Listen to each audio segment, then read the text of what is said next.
Assalamualaikum warahmatullahi wabarakatuh.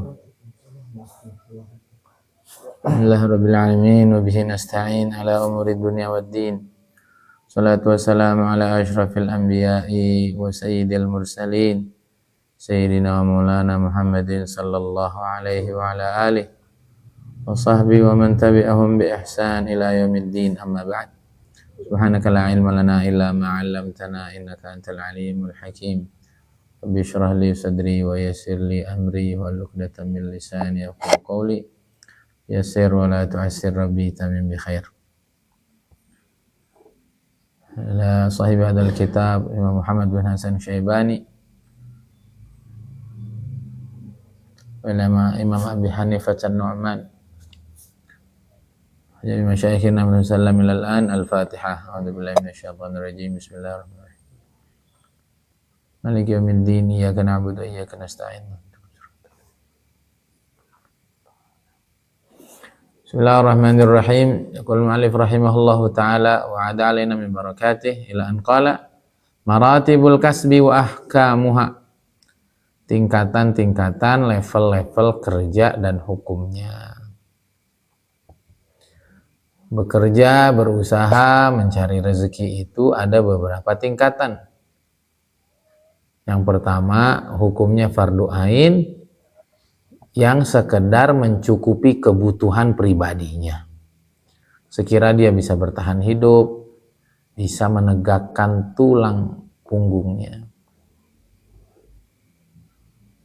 Kenapa? Karena untuk melangsungkan kehidupan, melanjutkan kehidupan, hukumnya fardu. Maka mencari uang, mencari rezeki untuk memenuhi kebutuhan dasar pokok pribadi itu hukumnya fardu ain. Karena kalau seseorang meninggal atau dia sakit karena tidak terpenuhi, maka hukumnya haram. Nabi SAW bersabda, man asbaha aminan fi sirbihi mu'afan fi jasadih wa indahu qutu yaumih maka annama hizat lahu dunya bihadzafiriha. Ulama kita kadang-kadang hadis gini hanya jadi apa? Jadi motivasi. Siapa yang di pagi hari hidup aman bersama kelompoknya, bersama komunitasnya, nggak perang maksudnya, sehat badannya dan punya makanan pokok pada hari itu, maka seakan-akan dunia dihamparkan baginya. Itu artinya kalau orang tuh punya sekedar makanan yang mengenyangkan di hari itu bisa melangsungkan kehidupan, maka selebihnya itu dia sudah tidak berdosa. Tapi kalau hari itu dia tidak punya sesuatu yang dimakan untuk melanjutkan kehidupannya, maka berarti hukumnya dosa. Nah, Nabi SAW bersabda, Ibnu Hubaysh radhiyallahu anhu fi ma ya'idhuhu, satu suapan yang mampu menghilangkan rasa laparmu dan satu helai pakaian yang menutupi auratmu itu sudah cukup untuk menggugurkan kewajiban. Jadi harus punya uang untuk bisa makan. Untuk melangsungkan kehidupan ada pakaian yang untuk menutup aurat. Fa in kana laka kinnun yakunnuka fahasan. Apa kinnun ya? Ada ini enggak ada. Ada kamus enggak, coba lihat tuh. Dicari enggak ada.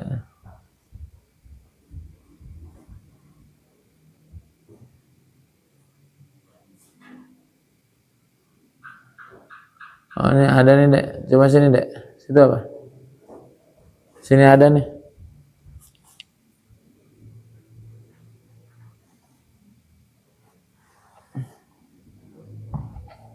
Coba cari di sini. Di sini nih, kekak. Tempat tinggal nih.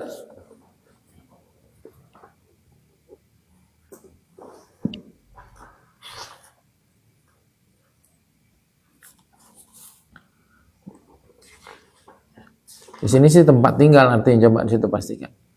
Jika pokoknya sekedar bisa makan, sekedar bisa nutup aurat, udah gugur kewajiban. Rumah ya. Nah, jika punya tempat tinggal, maka itu baik. Kemudian yang berikutnya, wa in kana lakadabatun tarkabuha fa bakhin. Maka kalau kamu punya kendaraan, itu sebuah keberuntungan buat kamu. Nah, begitu.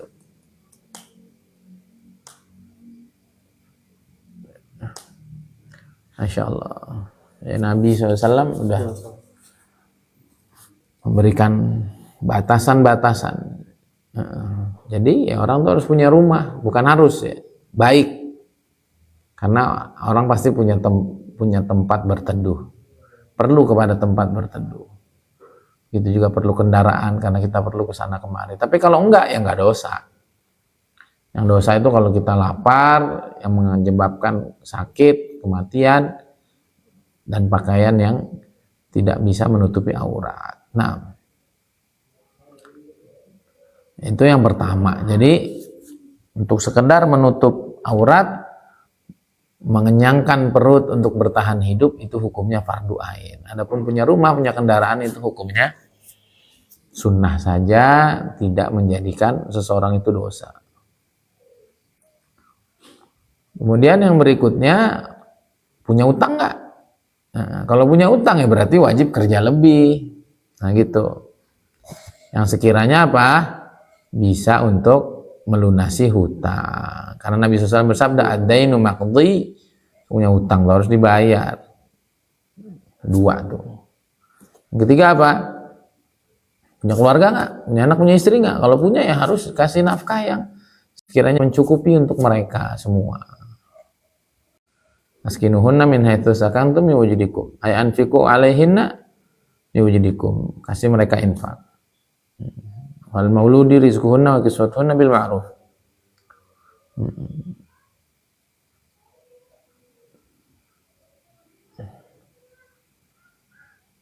Nah, kemudian boleh nggak seseorang tuh nabung untuk kepentingan dirinya, kepentingan keluarganya? Jawabannya boleh. Karena Nabi SAW pernah menyimpan makanan pokok atau kebutuhan operasional pokok keluarganya untuk jangka waktu setahun. Setelah sebelumnya beliau pernah melarang itu. Ya, suruh habisin semuanya. Anfik wala takhaf min dzil arsy iklala. Tapi pada akhirnya hadis yang lebih mutaakhir itu Nabi SAW menyimpan keperluan pokok operasional rumah tangganya selama untuk jangka 1 tahun.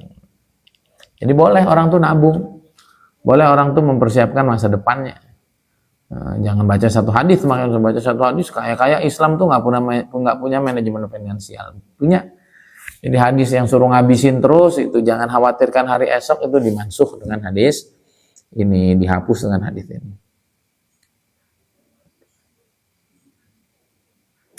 Kemudian berikutnya, kalau dia punya kedua orang tua, maka wajib kerja lebih juga untuk menghidupi mereka, apalagi merekanya dalam keadaan fakir. Karena ayat wasahibhuma fid dunya ma'rufa, pergaulilah, bersamailah kedua orang tuamu dengan baik. Gitu juga orang mau jihad, ditanya ibu bapakmu masih ada? Masih. Pulang sana, fafihi ma fajahid, urus kedua orang tuamu. Artinya kalau orang tua kita dalam kesulitan, orang tua kita sudah tua, renta dan tidak bisa bekerja, maka menjadi kewajiban kita untuk menafkahi mereka. Jangan seperti orang Jepang, anaknya nggak seperti orang Jepang, anaknya nggak mau direpotin sama orang tuanya. Jadi orang Jepang tuh banyak banget, puluhan ribu tuh meninggal tiap tahun, meninggal di dalam kamarnya, dalam rumahnya tanpa ada orang tahu. Kenapa? Karena budaya di sana nggak mau, atau anak nggak mau direpotin oleh orang tuanya di saat orang tuanya sudah tua. Sekarang pertanyaannya bagaimana?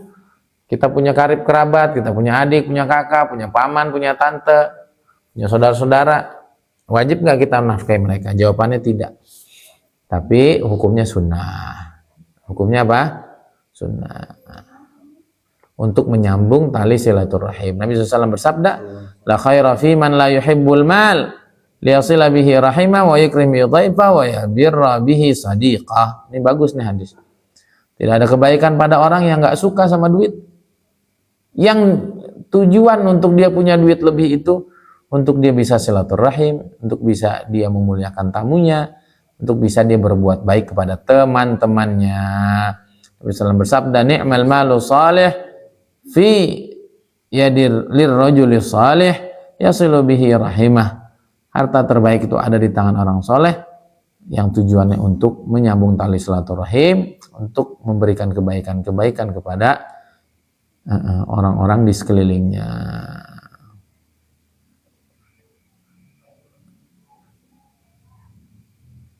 Sementara memutus tali silaturahim hukumnya haram. Kalau gara-gara nggak punya duit akhirnya nggak pernah silaturahim, jadi haram.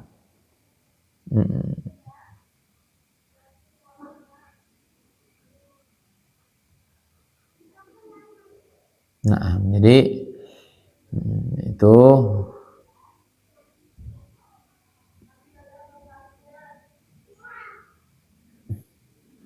dikit lagi coba ya. Tadi udah begitu ya. Jadi untuk diri sendiri, ya, sekedar untuk nyambung kehidupan, kita bisa nutup aurat. Adapun kendaraan dan rumah itu hukumnya tidak wajib.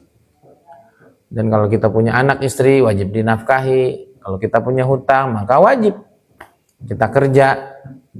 Kalau kita punya orang tua yang sulit, adapun di luar dari itu tidak wajib, tapi hukumnya digalakan dan sunnah. Bahkan Nabi bilang, la khaira fi man la yuhibbul mal liyasila bihi rahimah wa yukrim bihi dhaifah wa yabirra bihi sadiqah. Jadi kita pengen punya uang lebih untuk bisa berbuat baik yang lebih, dan hukumnya itu sunnah. Bahkan kalau gara-gara nggak punya uang akhirnya kita nggak silaturahim, akhirnya kita jauh dari bisa membantu orang, dari bisa dekat dengan kerabat, akhirnya kita jadi minder, kita jadi minggir, maka itu justru hukumnya haram. Kenapa? Karena qati'ur rahim la yadkhul jannata qati', nggak bisa masuk surga, dan hukum memutus tali silaturahim adalah haram. Oke, kita lanjut lagi, dikit lagi. Sekarang bagaimana hukumnya mengumpulkan harta yang berlebih itu? Jawabannya adalah boleh, walaupun yang lebih utama adalah nggak usah dikumpulin harta. Nah, jadi kalau keperluan tadi itu yang itu sebutannya primer ya. Yang primer itu sudah, boleh nggak lebih dari itu? Ngumpulin duit buat punya mobil lebih mewah, ngumpulin duit buat investasi, ngumpulin duit macam-macam untuk niatan-niatan yang lebih dari sekedar lingkaran keluarga terdekat itu tadi. Jawabannya adalah boleh.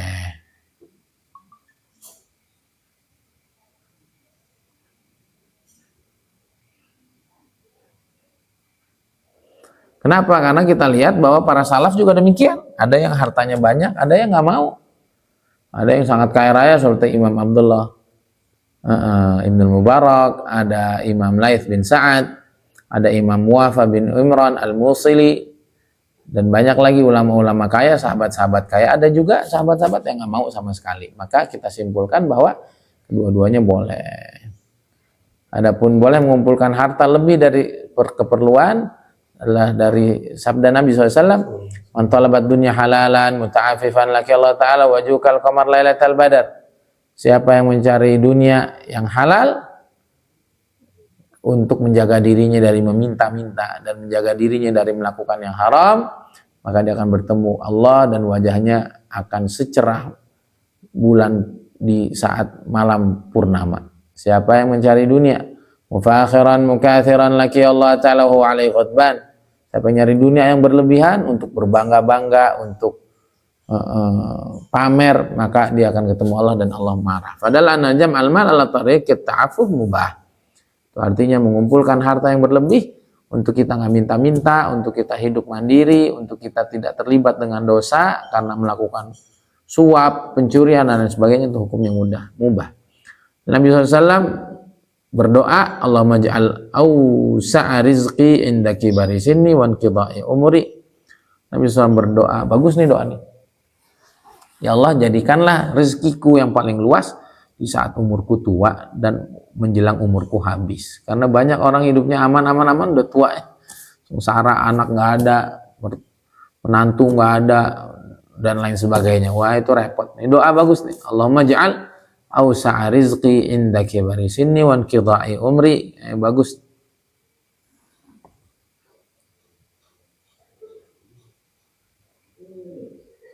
Nabi sallallahu alaihi wasallam memiliki 40 kambing perah, kemudian punya tanah Fadak dan punya saham dari penaklukan Khaybar di akhir umurnya. Itu artinya harus disiapin masa tua itu. Kalau nggak ngaji kitab-kitab begini kan udah hakikatnya nggak bisa gitu dong. Insya Allah pentingnya ngaji itu. Kalau nggak kita kumpulin harta nggak zuhud, enggak.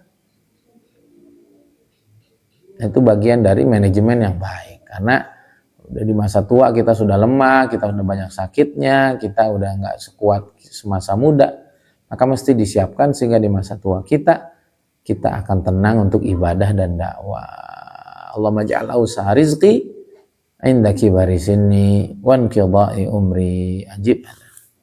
Dan pada prakteknya benar, Nabi di akhir-akhir hidupnya punya sekian puluh kambing, punya tanah di Fadak, punya bagian harta rampasan di Khaybar.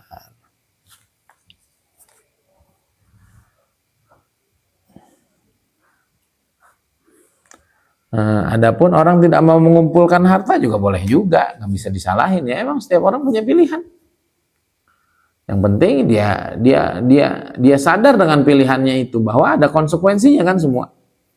Berdasarkan hadis Nabi SAW, kalaulah anak Adam itu punya 2 lembah emas, maka dia akan berharap yang ketiga dan tidak akan pernah puas sampai ditutup mulutnya oleh tanah. Nah, mungkin hadza kana mimman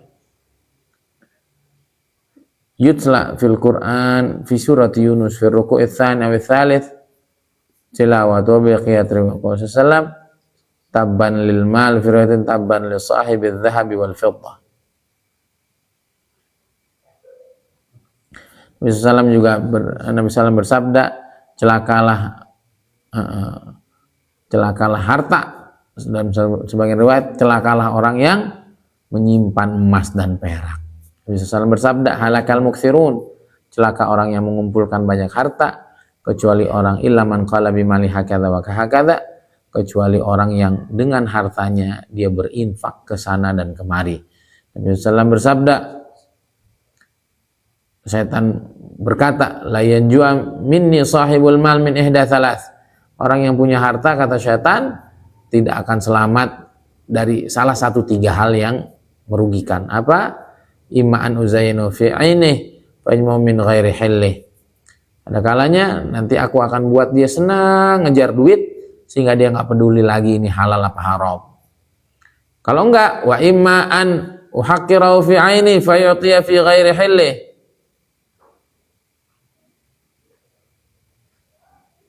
Nah, atau ada sebagian orang yang dibuat matanya tuh nggak suka sama dunia. Tapi karena di dalam hidup dunia ini perlu bekal, maka akhirnya nanti dia dikasih dan dia nggak peduli ini halal apa enggak. Yang penting ada donasi.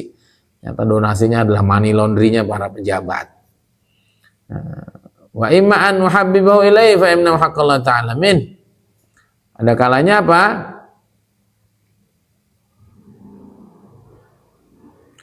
Ada kalanya aku tanamin rasa cinta seseorang kepada dunia, kepada harta, akhirnya dia tidak menjalankan kewajiban Allah padanya, nggak bayar zakat, ya, nggak bayar fidyah, seumpama dan lain sebagainya. Ini yang membuat apa? Para ulama mengatakan bahwa tidak mengumpulkan harta berlebihan itu lebih aman, dan tidak boleh dicela orang yang memilih jalur aman. Jadi ya inilah kitab ini.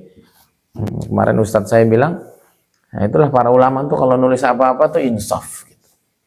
Jadi boleh berlebih, boleh, bahkan bagus, apalagi kalau niatnya untuk memberikan manfaat kepada banyak orang. Ya, dan juga tadi dalil-dalilnya ada ya. Dalilnya tadi.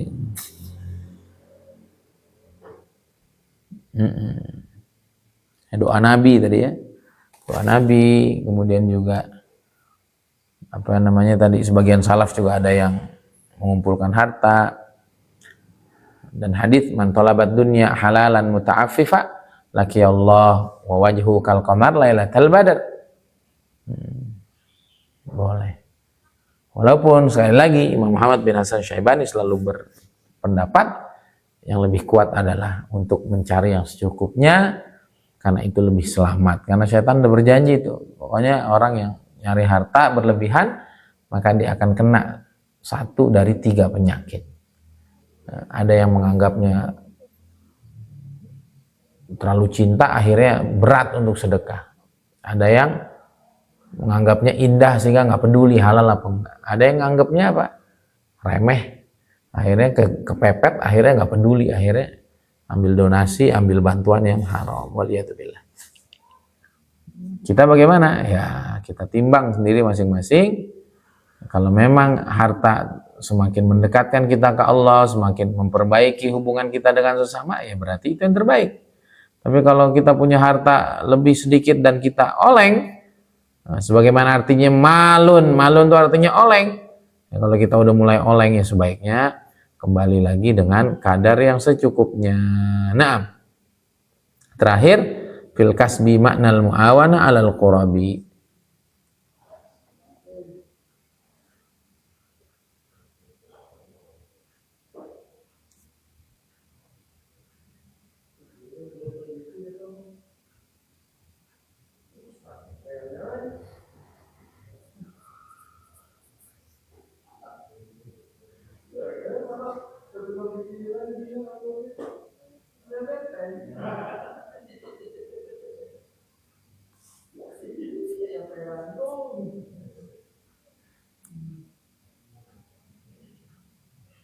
Nah, fil kasbi maknal mu'awana alal qurabi. Di dalam usaha, di dalam kerja itu ada fasilitas untuk memudahkan ibadah. Jadi kita harus memandang itu secara utuh gitu. Muhammad bin Hasan Asy-Syaibani beliau mengatakan bahwa pekerjaan itu, bisnis itu, usaha itu ada peran nolong dalam urusan taat dan ibadah loh. Apapun itu. Contoh baju. Kalau nggak ada orang jual jubah, kan kita nggak bisa ngamalin sunnah Nabi. Peci begitu juga, sarung begitu juga, sendal begitu juga, sejadah begitu juga, karpet begitu juga. Gitu ya. Ceret begitu juga, keran begitu juga, gayung begitu juga, ember begitu juga. Coba. Maka kalau orang tuh benar niatnya dalam bisnis, dalam usaha, dalam kerja, sebenarnya semua ada kaitan untuk ibadah, dan itu bisa menjadi nilai ibadah. Nah, maka Sayyidina Ali radhiyallahu ta'ala pernah berkata, la tasubbud dunya fa ni'ma matiyatul mu'min ad-dunya illa akhirah. Jangan pernah mencela dunia, fa ni'ma matiyatul mu'mini ad-dunya ilal akhirah. Karena kendaraan terbaiknya orang beriman adalah dunia untuk menuju akhiratnya. La tasubbud dunya fa ni'ma matiyatul mu'min ad-dunya ilal akhirah. Karena kita nggak bisa menuju akhirat kecuali lewat dunia. Nah, kita nggak bisa haji kecuali punya duit. Kita nggak bisa sholat kecuali, nah itu tadi. Makanya jangan pernah dipisahkan dunia ini bagian yang tak terpisahkan, tinggal bagaimana niat dan prakteknya dibenarkan. Sayyidina Abu Dzar radhiyallahu ta'ala anhu pernah ditanya oleh seseorang tentang amal apa yang terbaik selepas iman. Maka beliau menjawab, as-salatu wa aklul khubz. Salat dan makan nasi. Kalau kayak kita, kalau kata mereka, makan roti. Orang itu lihat kok makan dimasukin, salat biasa. Oh, makan begitu juga. Maka Sayyidina Abu Dzar melihat orang itu terheran-heran, beliau bilang, laulal khubzu ma'ubidallah. Kalau orang tuh nggak makan, ya nggak jadi sholat atau nggak, Allah nggak disembah. Maka makan pun ada kaitannya dengan ibadah. Coba tuh ulama tuh kalau udah nerangin apa-apa tuh enak. Insaf itu kenapa kita rajin ngaji, kenapa kita harus terus ngaji sampai mati, agar pikiran kita semakin benar, langkah-langkah kita tepat, keputusan-keputusan kita tidak salah langkah. Jadi gitu ya. Jadi memandang apapun semuanya ada kaitan dengan ketaatan dan ibadah kepada Allah, maka kita harus niatkan, kita harus siapkan yang sebaik-baiknya. Jadi tema pada malam hari ini adalah yang pertama, level kerja yang wajib ain buat diri sendiri, buat anak, buat istri, buat orang tua. Ya, untuk anak, untuk orang tua, untuk apa? Semua yang makanan pokok, kemudian apa? Pakaian yang nutup aurat. Lebih dari itu, rumah, kendaraan, karib kerabat yang jauh, hukumnya baik, hukumnya sunnah. Karena dengan kita punya uang lebih, kita akan silaturahim, kita akan bisa ikram tamu, kita akan bisa buat baik kepada teman-teman dan saudara kita dan lain sebagainya. Kemudian yang berikutnya, boleh nggak menyimpan harta, mengumpulkan harta lebih dari itu? Boleh jawabannya, karena salaf juga demikian, sahabat juga demikian. Ya, bahkan Nabi SAW juga doa yang demikian. Bahkan Nabi SAW juga bersabda, man talaba ad-dunya halalan muta'afifa laki Allah wajhu kal qamar lailatal badri. Kemudian apa tadi? Nabi SAW doa, Allahumma ja'al awsa'a rizqi inda kibari sinni wa wankidai umri. Dan Nabi SAW punya 40 kambing perah, punya tanah di Fadak, dan juga punya bagian dari ghanimah Khaybar di akhir-akhir umurnya. Karena di akhir umur kita perlu ketenangan, perlu kenyamanan, perlu kepastian. Ya, fasilitas hidup agar kita bisa nyaman ibadah dan dakwah. Jangan jos-josan. Oh, nggak apa-apa, udah mau meninggal dunia, ya jangan gitu dong. Pakai strategi. Adapun sabda Nabi SAW, anfik wala takhaf min dal arsy iklala, tidak boleh nyimpan itu dimansuh dengan hadis Nabi SAW menyiapkan atau menyimpan operasional pokok, operasional primer untuk keluarganya, untuk persiapan 1 tahun, dan hadis ini datang lebih akhir, itu artinya menasakh.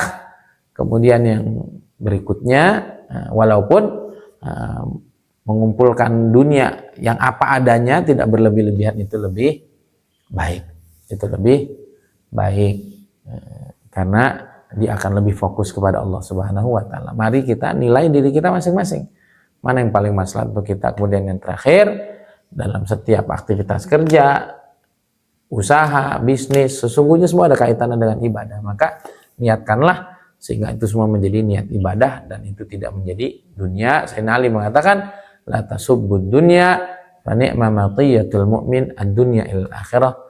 Jangan pernah mencela dunia, karena sungguhnya kendaraan kita menuju akhirat adalah dunia. Kita nggak bisa sholat tanpa pakaian, tanpa peci dan lain sebagainya.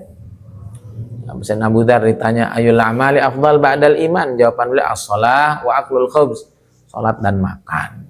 Kok bisa? Iya, karena kalau orang nggak makan, nggak jadi sholat. Ya, wabillahi taufik. Semoga manfaat. Kita bertemu di pekan depan insyaallah. Subhanakallahumma wa bihamdik. Assalamualaikum warahmatullahi wabarakatuh.